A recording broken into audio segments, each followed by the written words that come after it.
Hey guys, Julian here. Today I'm going to be talking to you about how to make lo-fi rave house in the style of Kettama. As usual, you can get the full project files, samples, MIDI, presets, everything from this video is available at the top of the description, and if you're a patron on my Patreon, check there because it's already available. And yeah, let's get started. Alright, so this is the project file. We're at 129 BPM, pretty standard sort of like techno, rave style tempo. The first sound that we've got going on is the stabs, which sound like this.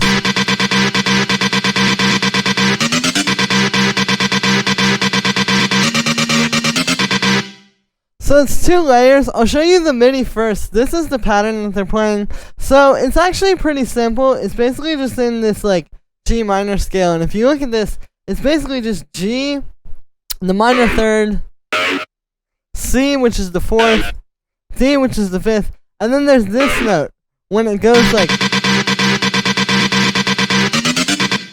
da-da-da-da. That note isn't technically from the G minor scale, but since you're kind of just moving up like that, it works fine how it is. And then the thing that I think really makes this pattern is how choppy the notes are. Like if you listen, it's very fast 16th notes. But as you can see, none of the notes are touching each other. So it's kind of like you play with this little like longer notes and then just having the quick.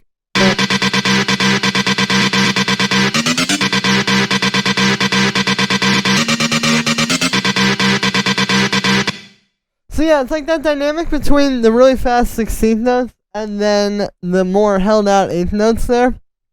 And yeah, so this is two layers, like I said. It's this stab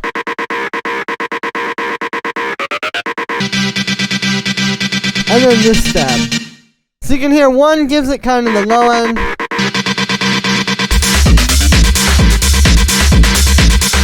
And then that 90s stab with the chord has a lot more of the high end and like the width to the sound. But you can hear if I take out either one,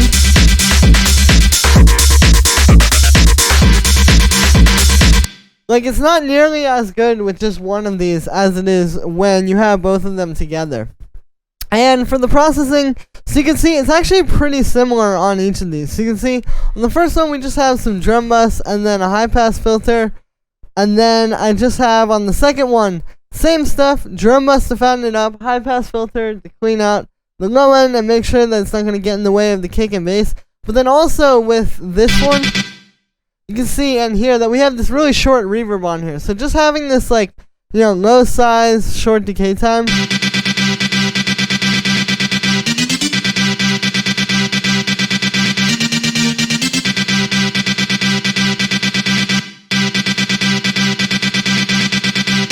You can hear it gives this like a bit of a nice sort of, I don't even want to say it's like an atmosphere, but it just gives it some space, which really helps.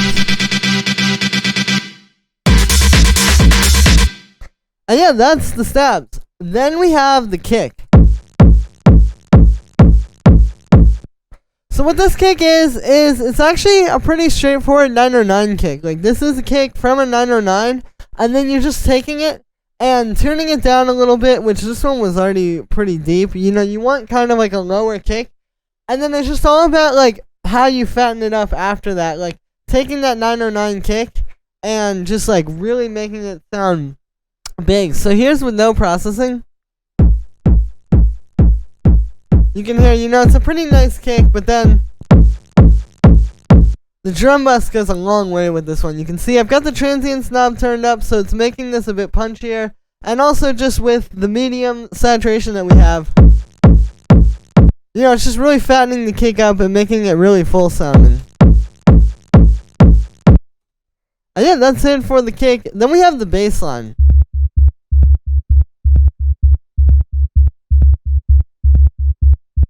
So as you can hear and see, the bass line's actually really simple. It's really just this one note. It's just C sharp. That's really the key we're in. Also, I was saying with the stabs that it was in G, but these stabs aren't exactly tuned the same way the bass is. The bass is really what I would follow to see what the exact key is. And yeah, so we're at C sharp, and then you can see it's just a simple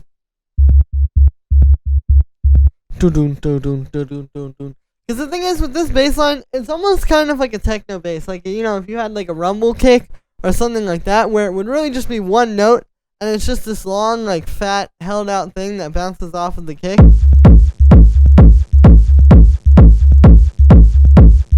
You know, like, it's really meant to create rhythm in the track, and just to create, like, a long, nice bass note, without it just being one held out note. So, you know, this pattern does that really well, and then it just needs to be in key with the stabs.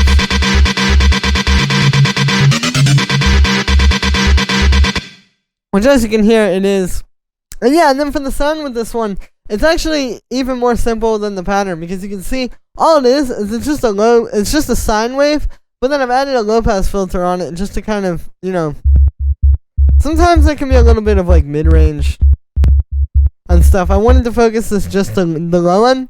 And then the drum bus here is what really fattens this up, because the thing is, when you're working with just a sine wave like this, you know, it can be a bit, I don't even want to say thin, but it doesn't really have those like fat, low, mid-range frequencies to it, and mid-range, and so this drum bus just really helps to do that. Here's without it,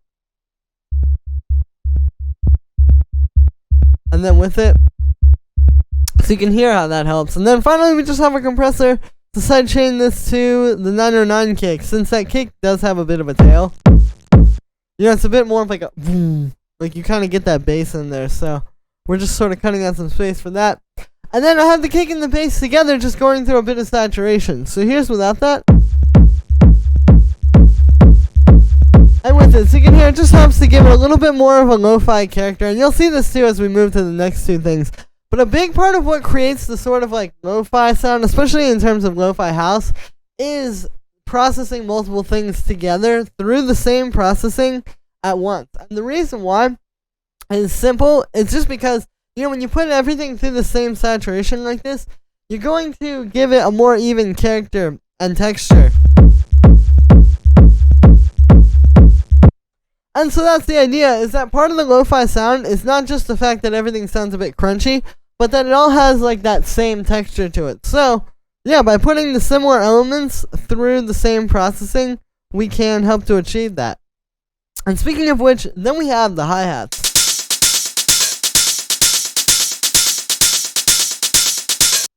So you can see, like, we have this nice big fat open hi-hat. We have this one. And then that shaker there, which you can hear.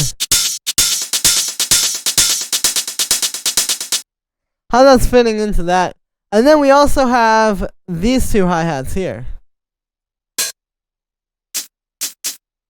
which are meant to just kind of fill in some space.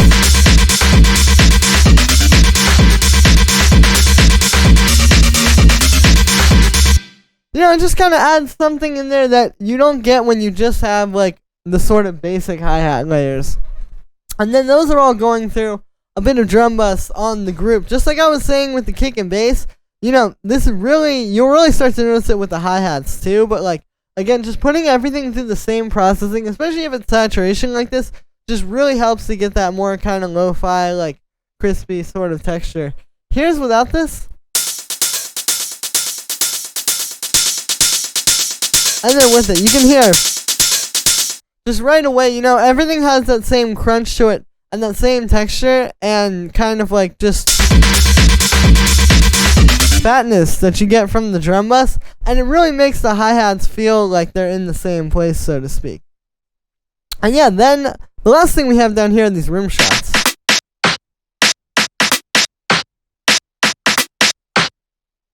So what it really is it's this.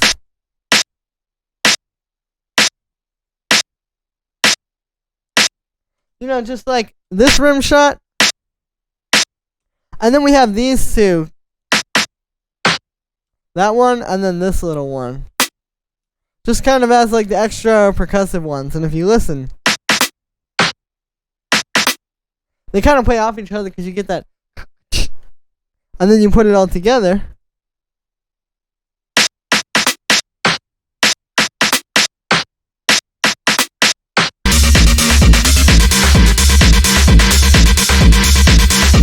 And it kind of gives you like a more sort of breakbeat feel than just having like your standard like clap on the 2 and 4 like you would have in a house track. Like in this,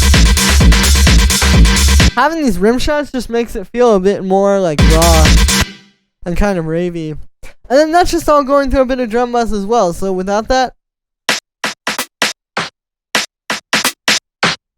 and then with it, so you can hear it, the same deal. You know, it's just kind of putting all these rim shots through the same processing and giving them the same texture and making them feel like they're in the same place. And yeah.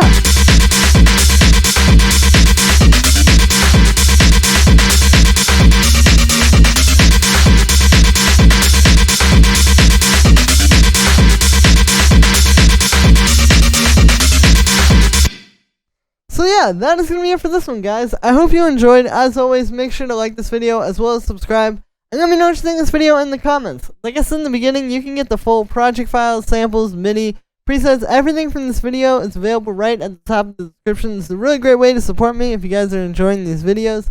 And yeah, thank you so much, guys, and I will see you tomorrow with another video.